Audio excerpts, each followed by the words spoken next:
What is money? A thing which is commonly used of medium of exchange is called money. तो friends, आप लोग सोचते होंगे कि मनी कब कहाँ कैसे आया, फिर मनी को किस तरीके से यूज किया गया और कहाँ से कैसे क्या हुआ।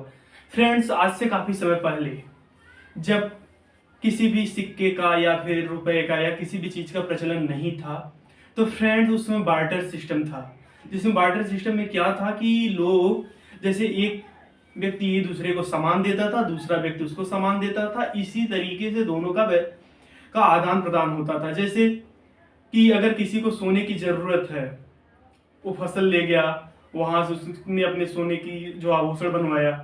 इसी तरीके से फ्रेंड्स, जैसे किसी को कोई भी चीज़, जिससे अनाज की ज़रूरत होती थी, तो एक अनाज देता था। मान लो उस एक से वन को राइस की ज़रूरत है, दूसरे को वीट की ज़रूरत है, तो उस समय के उस हिसाब से भाव लगता था कि हाँ, वीट की कीमत कितनी है, राइस की कीमत कितनी है।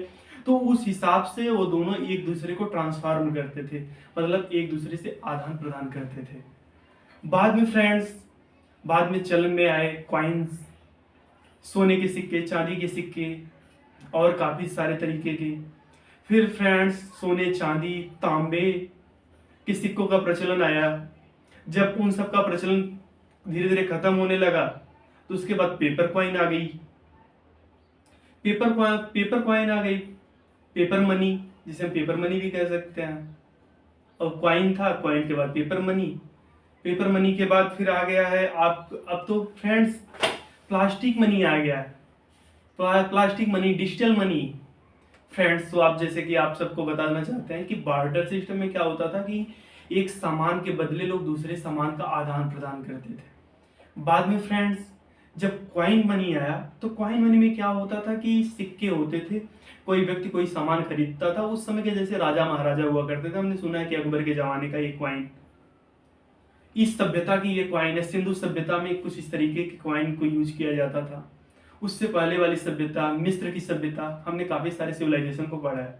तो फ्रेंड्स, उसमें हमने देखा है कि किस तरीके से पहले के ज़माने के लोग सिक्कों से सामान को खरीदते थे। उस समय का मीडियम ऑफ एक्सचेंज क्या था? गोल्ड का सिक्का, सिल्वर कॉइन, तांबे का कॉइन। इसी तरीके से फ्रेंड, हर एक सल्तनत में तमाम तरह की सिक्कों का प्रचलन चला। फिर फ्रेंड्स, बाद में क्या होता है, आगे चलने के बाद पेपर मनी आ जाती है। पेपर मनी का मतलब आप लोग समझ सकते हैं कि आज का जो नोट है।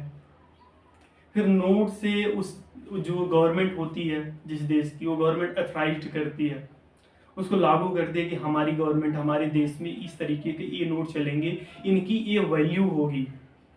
जैसे 10 रुपए का नोट है तो 10 रुपए की वैल्यू। इसी तरीके से फ्रेंड्स, आगे चलने के बाद प्लास्टिक मनी आ जाती है। फ्रेंड, आजकल आप लोग देखते हैं कि एटीएम मशीन में डेबिट कार्ड लगाया, पैसा बाहर। तो फ्रेंड्स, ये प्लास्टिक मनी हो गई। फ्रेंड्स, इसी तरीके से डिजिटल मनी आ गया। आप लोगों ने देखा डिजिटल मनी भी है। डिजिटल मनी में क्या है फ्रेंड्स कि जैसे एयरटेल पेमेंट बैंक्स और काफ़ी सारे बैंकों की इंटरनेट बैंकिंग होती है, वहाँ पर no cards, no coins and no paper money, only for transaction in electronic medium.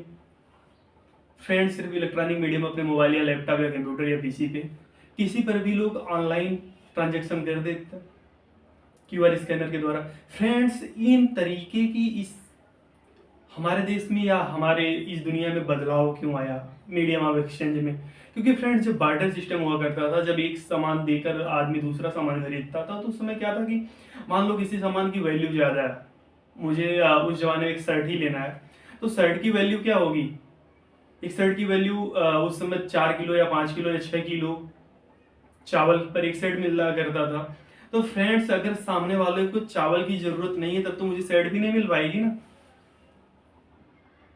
तो इस तरीके से लोगों ने ध्यान में रखते हुए बाद में उन्होंने एक ऐसा नियम लाया, मतलब कि उसके बाद गोल्ड को प्रचलन में लाया, सिल्वर को प्रचलन में लाया कि सिल्वर और गोल्ड से हम आदान प्रदान कर सकते हैं। सिल्वर कॉइन या 10 ग्राम का जो होता था, उसमें तोला बोला जाता था, तो उससे उन लोगों का तौल हुआ करता था कि हाँ, इतने कॉइन का ये सामान मिलेगा, इतने कॉइन का ये सामान मिलेगा। फिर बाद में फ्रेंड्स पेपर मनी आ गए। पेपर मनी आ गए तो सब कुछ इजी हो गया।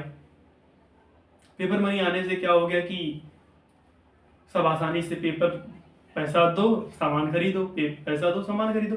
तो फ्रेंड्स इसमें एडवांटेज एंड डिसएडवांटेज भी है। जैसे क्या होता था कि जैसे गोल्ड का जो था, गोल्ड के समय में लोग एक दूसरे उसमें थोड़ा सा मिलावट कर देते थे। मिलावट करने के बाद साधारण लोगों को पता नहीं चलता था, इससे जो है ब्लैकमेल कर देते थे। बाद में पेपर मनी आई।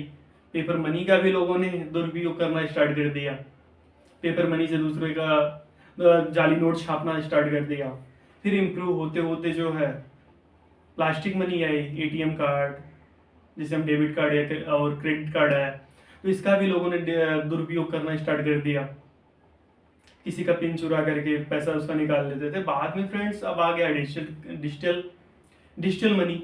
अब डिजिटल मनी में फ्रेंड्स क्या होता है कि अब सब कुछ डिजिटलाइज है। आप अपना पासवर्ड और ओटीपी है किसी को शेयर नहीं करते तो आपका पैसा सेफ है। और फ्रेंड्स पहले के समय में क्या था, जब कॉइन मनी हुआ करती थी, मान लो अगर किसी को 2 लाख रुपए का कॉइन ले जाना है तो कितना भारी रहेगा। फिर पेपर मनी आ गया और भी आसान हो गया। पेपर मनी आने के बाद कम हो गया, लेकिन उसके बाद फिर भी चोरी का खतरा बना रहता था। फिर प्लास्टिक मनी आ गई। फिर उस प्लास्टिक का कार्ड ना गुम हो जाए उसको देखना था, लेकिन आप बैंक में अपनी इन्फॉर्म भी कर सकते हैं कि मेरा डेबिट कार्ड खो गया, तो बैंक आपका डेबिट कार्ड बंद कर देगा। फिर फ्रेंड्स आजकल डिजिटल मनी आ गया। फिर डिजिटल मनी तो और भी अच्छी मनी हो गई है। ना पेपर, ना कॉइन, ना प्लास्टिक, किसी की जरूरत नहीं है।